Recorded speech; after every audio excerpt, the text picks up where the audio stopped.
घर में, कॉलेज में। रील्स बनाने के कारण प्रज्ञा पूरे कॉलेज में हाईलाइटेड है।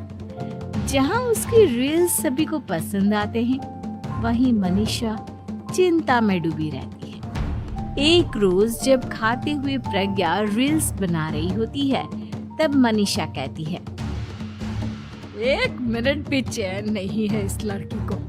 ये नहीं कि खाना तो आराम से खा ले, लेकिन नहीं। अरे थोड़ी देर रील्स नहीं बनाओगी तो आसमान नहीं टूट पड़ेगा। अरे मम्मी, इसी को तो कहते हैं डिटर्मिनेशन। तुम नहीं समझोगी ये सब। ए भगवान, इस लड़की को सद्बुद्धि दे। जब देखो तब टेढ़ा बाका मुंह बनाती रहती है। मनीषा की बात का प्रज्ञा पर जरा भी असर नहीं होता और वो खाते खाते रील्स बनाती रहती है। दिन बीतने लगते हैं और देखते देखते प्रज्ञा का कॉलेज में खत्म हो जाता है। आए दिन कोई ना कोई मनीषा को प्रज्ञा की शादी करवाने का सुझाव दे जाता है। सब ठीक ही कहते हैं, प्रज्ञा की शादी कर देनी चाहिए। अपने घर के काम काज में व्यस्त हो जाएगी तो खुद ही ये रील्स और नाच गाना बंद हो जाएगा। मनीषा और प्रेम प्रज्ञा के लिए एक अच्छा लड़का ढूंढ रही है और तभी विकी का रिश्ता प्रज्ञा के लिए आता है, जिससे प्रज्ञा को उसकी रील्स देखकर पसंद कर लिया था। अगले दिन विकी अपने माता पिता के साथ प्रज्ञा करवाने का सुझाव दे जाता है। सब ठीक ही कहते हैं, प्रज्ञा की शादी कर देनी चाहिए। अपने घर के काम काज में व्यस्त हो जाएगी तो खुद ही ये रील्स और नाच गाना बंद हो जाएगा। मनीषा और प्रेम प्रज्ञा के लिए एक अच्छा लड़का ढूंढने लगते हैं और तभी विकी का रिश्ता प्रज्ञा के लिए आता है, जिसने प्रज्ञा को उसकी रील्स देखकर पसंद कर लिया था। अगले दिन विकी अपने माता पिता के साथ प्रज्ञा के घर पहुंच जाता है और प्रज्ञा साड़ी पहने हाथों में चाय की ट्रे लिए उनके सामने आती है। जब विकी को पसंद है तो हमें भी बहू पसंद है। बहन जी, आप बारात की तैयारी कीजिए। एक बार लड़का लड़की अकेले में बात कर ले तो अच्छा रहेगा। हाँ हाँ, क्यों नहीं। मनीषा विकी को प्रज्ञा के कमरे में भेजती है, जहाँ प्रज्ञा पहले से ही रील्स बना रही होती है। तभी विकी कहता है, आ गए आपके साजन जी। हमारे साथ ये रील्स कंप्लीट करती तो और भी अच्छा रहता। अच्छा जी, आप आ ही गए हैं तो बना ही लेती हूँ आपके साथ। दोनों मिलकर रील्स बनाते हैं। जब वी मीट और तुरंत पोस्ट पे कर देते हैं। फिर विकी कहता है, जब आप साड़ी में चाय लेकर आए तब मुझे लगा कि कहीं मैं गलत घर में तो नहीं आ गया। अब सही है। दोनों की शादी पक्की हो जाती है और शादी के दिन भी प्रज्ञा रील्स बनाने से चूकती नहीं। यहाँ तक कि बारात के समय भी नाचते हुए रील्स बनाती है। सभी लोग प्रज्ञा की तारीफ के फूल बांध देते हैं और प्रज्ञा नाचती गाती अपने ससुराल चली जाती है। सब कुछ अच्छा चल रहा होता है। प्रज्ञा यहाँ भी दिन भर हर चीज की रील्स बनाती रहती है, लेकिन कुछ दिनों के बाद जब सुनीता कहती है, बहू, ये रील्स के साथ साथ कुछ काम भी कर लिया करो। वैसे तुझे और क्या क्या बनाना आता है? मम्मी जी, वैसे तो सब कहते हैं कि मैं सब कुछ अच्छा बनाती हूँ।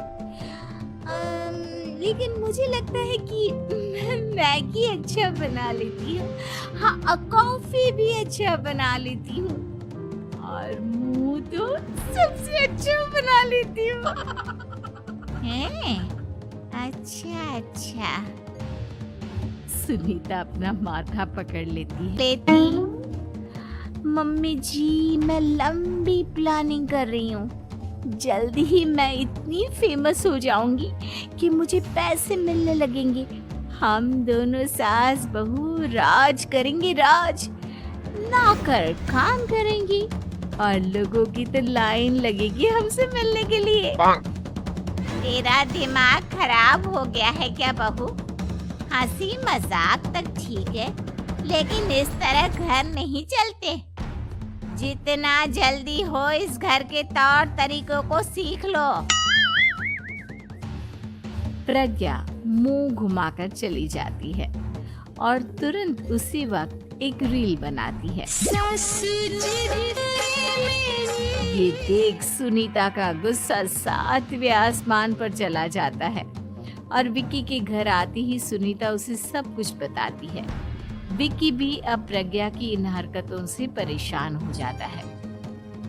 तुम टेंशन मत लो मम्मा, मैं देख लूंगा। विक्की कमरे में जाता है तो देखता है कि प्रज्ञा रील्स बना रही है।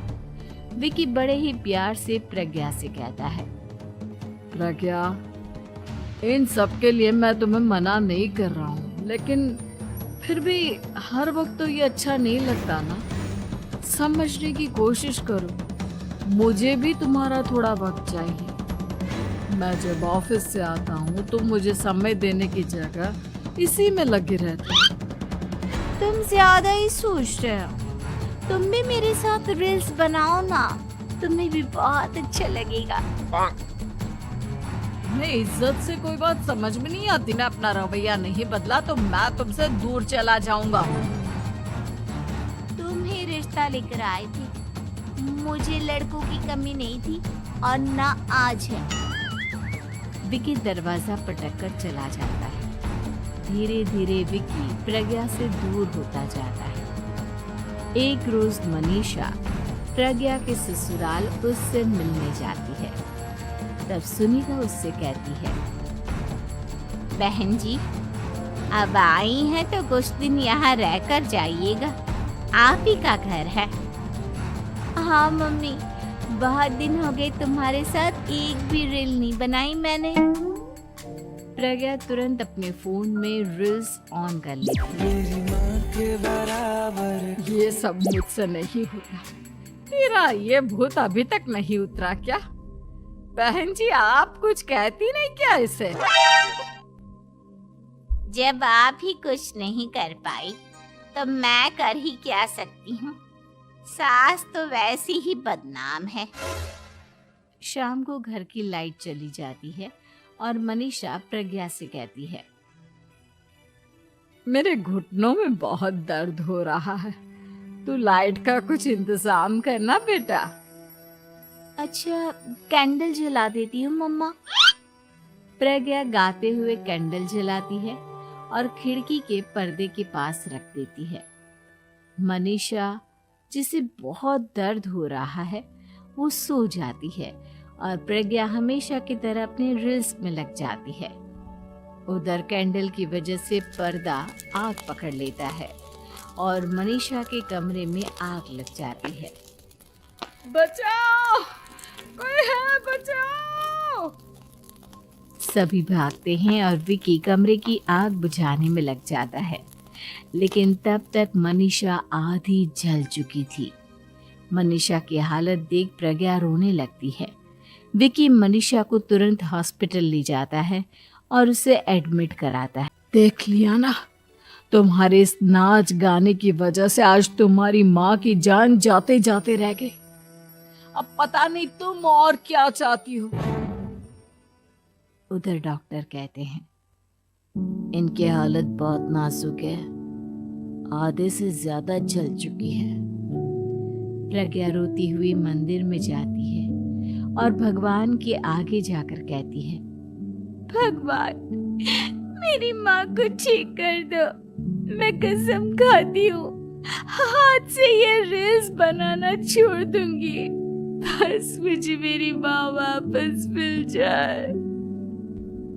2 दिन बीत जाते हैं और मनीषा खतरे से बाहर आ जाती है। पेशेंट अब ठीक है, आप लोग उनसे मिल सकते हो। सब कोई मनीषा से मिलता है और प्रज्ञा सबके सामने अपना फोन तोड़ देती है। मुझे माफ कर दो मम्मा, मैंने तुम लोगों की बातों को नजरअंदाज किया। बेटा, कोई भी चीज जरूरत से ज्यादा खराब है। मैंने तुम्हें रील्स बनाने से कभी मना नहीं किया, लेकिन हर वक्त एक ही चीज तो सही नहीं।